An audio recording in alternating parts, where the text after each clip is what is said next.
जनता ने ऐसा निर्णय करके नीतीश कुमार को सिग्नल दिया है। अब नीतीश जी को तुरंत इस्तीफा करना चाहिए और इस्तीफा करके तीर्थ यात्रा पर निकल जाना चाहिए। और नीतीश कुमार जी जब से 7 दलों का गठबंधन करके और सत्ता की शीर्ष पर बैठे थे तो वो पगला गए थे। उनको लगता था कि बिहार में सुनामी आने वाली है महागठबंधन की। यहाँ उल्टे जो है सो सुनामी आ गई। यहाँ भी तुर्रम खां और वहाँ भी तुर्रम खां इनके उम्मीदवार थे, है कि नहीं। और लेकिन दोनों शराब माफिया थे, ये भी बात है। मैं हूं अयाज। कुर्नी का चुनाव आपने देखा कि बीजेपी वहां जीत हासिल की। गोपालगंज का भी आपने देखा था कि गोपालगंज में भी बीजेपी ने जीत हासिल किया था। हमारे साथ बात करने के लिए बैकुंठपुर के पूर्व विधायक मिथिलेश तिवारी जी हैं। कुर्नी की जीत को कैसे देखते हैं? पहले तो आप लोगों को भी बहुत बधाई कि इस जीत में मीडिया का भी बड़ा रोल है।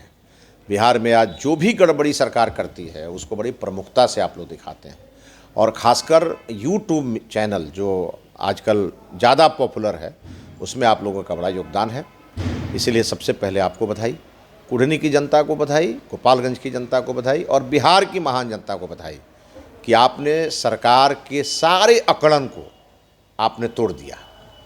और नीतीश कुमार जी जब से 7 दलों का गठबंधन करके और सत्ता की शीर्ष पर बैठे थे तो वो पगला गए थे। उनको लगता था कि बिहार में सुनामी आने वाली है महागठबंधन की।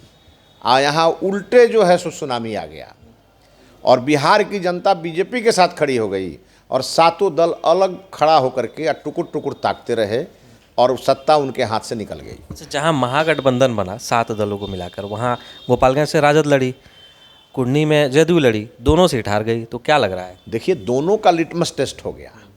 गोपालगंज का राजद का गोपालगंज में हुआ और जदयू का मुजफ्फरपुर में हो गया।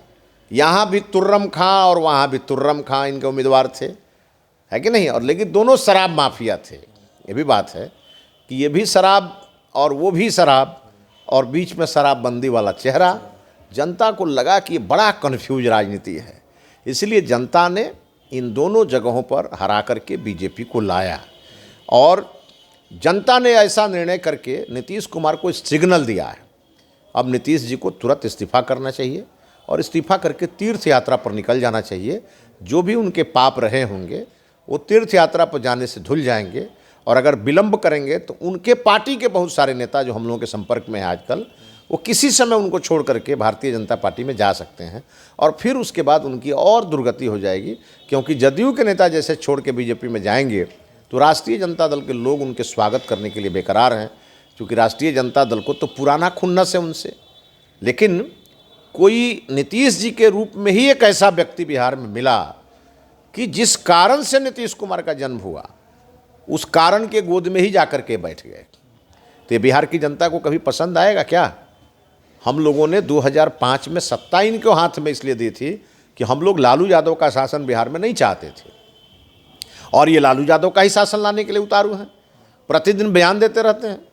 तेजस्वी जी को ये सत्ता अपना ट्रांसफ़र करने का सपना दिखा करके और अपने प्रधानमंत्री बनना चाहते थे। तो बिहार की जनता ने तो कहा कि नहीं, आप मुख्यमंत्री बनने लायक नहीं है तो प्रधानमंत्री कहाँ से बन जाइएगा। तो क्या लग रहा है कि जदयू विलय हो जाएगी क्या? अब देखिए, जदयू का क्या होगा वो जदयू के लोग जाने। लेकिन जदयू के बड़े बड़े नेता, कई नेता बीजेपी के संपर्क में हैं। हम ही लोग अभी सिग्नल नहीं दे रहे हैं।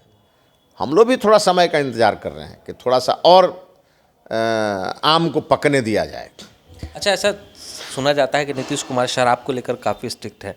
गोपालगंज में शराब जो प्रत्याशी थे राजद के, उन पर शराब का आरोप था तो उनके चुनाव प्रचार में नहीं आए। लेकिन उन्होंने जदयू के लिए जो कुर्नी में जो टिकट दिए जदयू से, तो वो भी शराब माफिया सुनने में आ रहा है।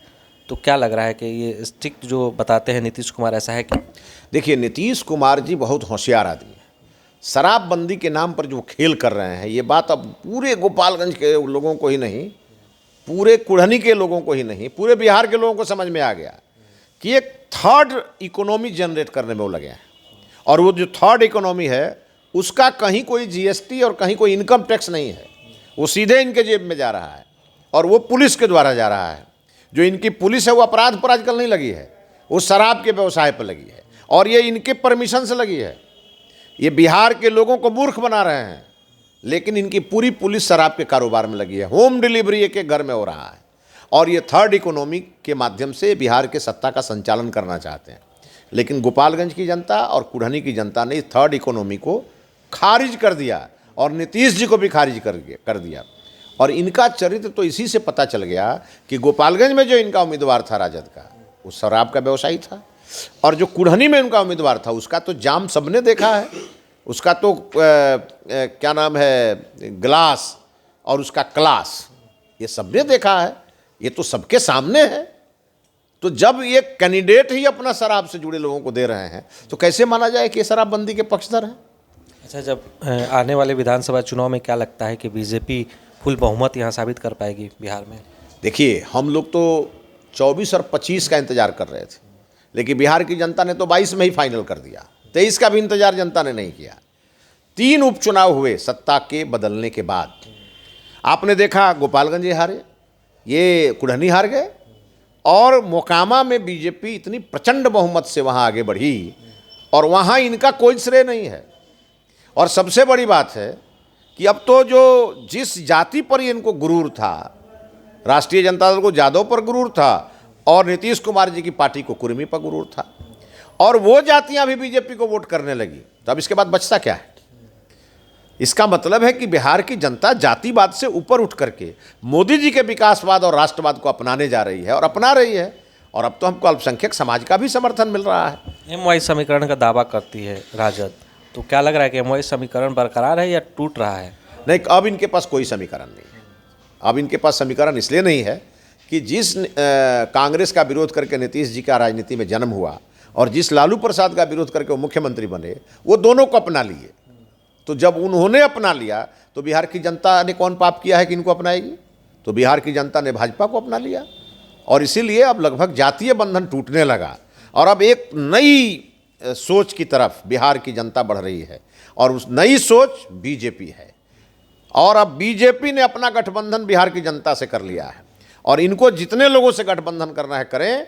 हमारा गठबंधन बिहार की महान जनता से है, और 24 और 25 हम जीतेंगे। 25 का हो सकता है कि कहीं 23 में मत हो जाए, 25 का हो सकता है कि नौबत ही नहीं आए, कहीं ऐसा ना हो कि 25 23 में हो जाए, लेकिन 24 भारतीय जनता पार्टी का है। नीतीश कुमार जो दिवा स्वप्न देख रहे थे, उनका सपना पूरी तरह चकनाचूर हो गया और बिहार की जनता ने अपना निर्णय सुना दिया।